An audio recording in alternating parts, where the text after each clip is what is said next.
Hi hello नमस्कार friends, मी चैताली आणि स्वागत आहे तुमचं माझं चॅनल डॉक्टर चैतालीज व्लॉगवर. आणि आज मी तुमच्यासमोर प्रेझेंट करत आहे एक मस्त असा मैत्रीपूर्ण व्लॉग. आज मी भेटायला जात आहे माझ्या एका फ्रेंडला, जिला मी तब्बल 6 वर्षांनी भेटत आहे. आणि तिचे डोर ओपन होताच ती इतकी एक्सायटेड झाली, लिटरली आत यायच्या अगोदर तिने दारातच मला एक मस्त असं हक केलं. आणि त्यानंतर मी तिच्या घरामध्ये गेले. तर आतमध्ये गेल्यावर थोड्याफार गप्पा झाल्या, पण ते काही त्या काकींना वगैरे एवढं कम्फर्टेबल नव्हतं, त्यामुळे ते काही जास्त शूट मी नाही घेतलं. त्यानंतर आम्ही मस्त आलो कॅफेमध्ये, आमचं फेवरेट स्पॉट.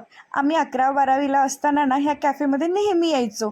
आणि त्यावेळेस पिझ्झा, फ्रेंच फ्राईज किंवा कॉफी हे थोडंफार एक्सपेन्सिव्ह वाटायचं, पण आत्ताच्या घडीला ते म्हणजे फार क्षुल्लक झालं आहे. पण आवर्जून वेळ काढून एकमेकींना भेटणं हे मात्र खूप कॉस्टली झालं आहे. बरं चलो, त्यानंतर आम्ही ना मस्त असं पिझ्झा आणि कॉफी घेतली, एन्जॉय केली, खूप साऱ्या गप्पा मारल्या. वेळ भरपूर पुढे निघून गेली होती, पण आमची मैत्री मात्र तशीच होती. त्यानंतर आम्ही तब्बल 6 वर्षांनी भेटल्या कारणाने लग्नानंतरच्या जितक्या गप्पा आम्हाला मारायच्या होत्या त्या मारून झाला. त्यानंतर आफ्टर बेबी जो एक्सपिरियन्स होता तो देखील आम्ही एकमेकींसोबत शेअर केला. खरंच आई बनल्यानंतर आयुष्य एवढं बदलून जातं ना. ती पण पहिल्यांदाच आणि मी पण पहिल्यांदाच बाहेर पडले होते, पण थोडाफार स्वतःसाठी वेळ काढणं काही चुकीचं नाही आहे. असा विचार करून आम्ही दोघी देखील बाहेर पडलो आणि छान एकमेकींसोबत मस्त असा टाईम स्पेंड केला. खरंच मैत्री हे एक असं नातं आहे जे रक्ताचं नसलं तरी जीवाभावाचं मात्र नक्कीच असतं. त्यामुळे आम्ही खूप साऱ्या गप्पा मारल्या फ्रेंड्स. आणि नेक्स्ट टाईम आपले बेबीज आणि मिस्टरांना घेऊन कुठेतरी ट्रिप प्लॅन करू, अशा मात्र भाबड्या स्वप्नांचा आम्ही ना विचार करत करत आमच्या गप्पा कंटिन्यू करत होतो. आणि ऑलमोस्ट 2.5 तास आम्ही गप्पा मारत बसलो. वेळेचं काही भान नाही राहिलं, पण घरून मात्र बेबीजसाठी 1-2 कॉल मात्र दोघींच्याही आला. त्यामुळं गप्पांबरोबर ते देखील आमचं चालू होतं की आता कसं होणार, काय होणार. बेबीज आपल्या लाईफमध्ये आल्यामुळं पॉझिटिव्ह बदल देखील घडतात, पण एक नवीन आई म्हणून बऱ्याचशा शंका किंवा प्रश्न हे देखील मनात उद्भवत असतात. आणि आमच्या दोघींचं पण सेम तसंच आहे. But thank God, by God grace ना, ही माझी फ्रेंड. आम्ही नेहमी एकमेकींना खूप छान छान सजेशन देत असतो. बेबी रिगार्डिंग काही जरी क्वेश्चन असले ती मला विचारते, मी तिला विचारते. मी डॉक्टर जरी असले आणि मला सगळ्या गोष्टी माहिती जरी असल्या तरी पण ना, एक आई म्हणून आपल्या मनामध्ये जी धाकधूक असते ती एका मैत्रिणीजवळ शेअर केल्यावर व तिच्याकडून सजेशन भेटल्यावर खूप जास्त हलकी होते. आणि त्यानंतर हा अशा प्रकारे त्या कॅफेचा इंटेरियर होता.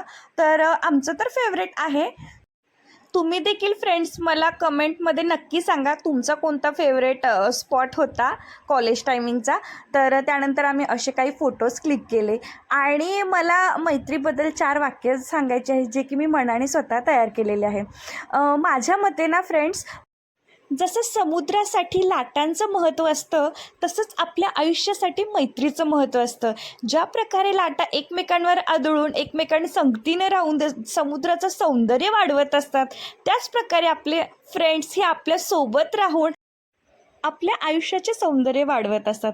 ज्या प्रकारे लाटा निरंतर दिवस आणि रात्र एकमेकांवर आदळून समुद्राला एक असं सुंदर असं रूप देत असतात, त्याच प्रकारे फ्रेंड्सही आपल्या आयुष्यात असतात. ज्या प्रकारे लाटांना त्यांच्या असण्याचा गर्व नसतो, त्या फक्त निरागसपणे आपलं काम करत असतात, त्याच प्रकारे आपले फ्रेंड्स देखील आपल्या आयुष्यात असतात.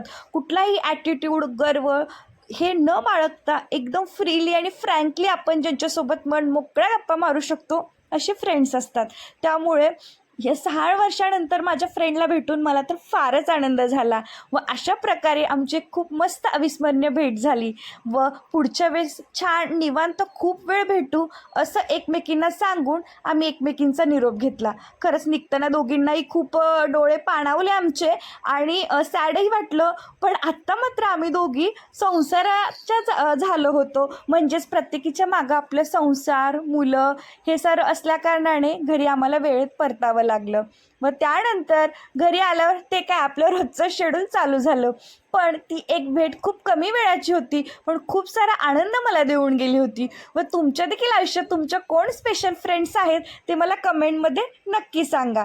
तर अशा सुंदर अशा मैत्रीपूर्ण व्लॉगचा मी इथेच शेवट करते व कसा वाटला हे मला कमेंट्स बॉक्समध्ये नक्की सांगा व लवकरच भेटू पुढच्या एका सुंदर अशा व्लॉगमध्ये. तोपर्यंत काळजी घ्या. Bye bye friends.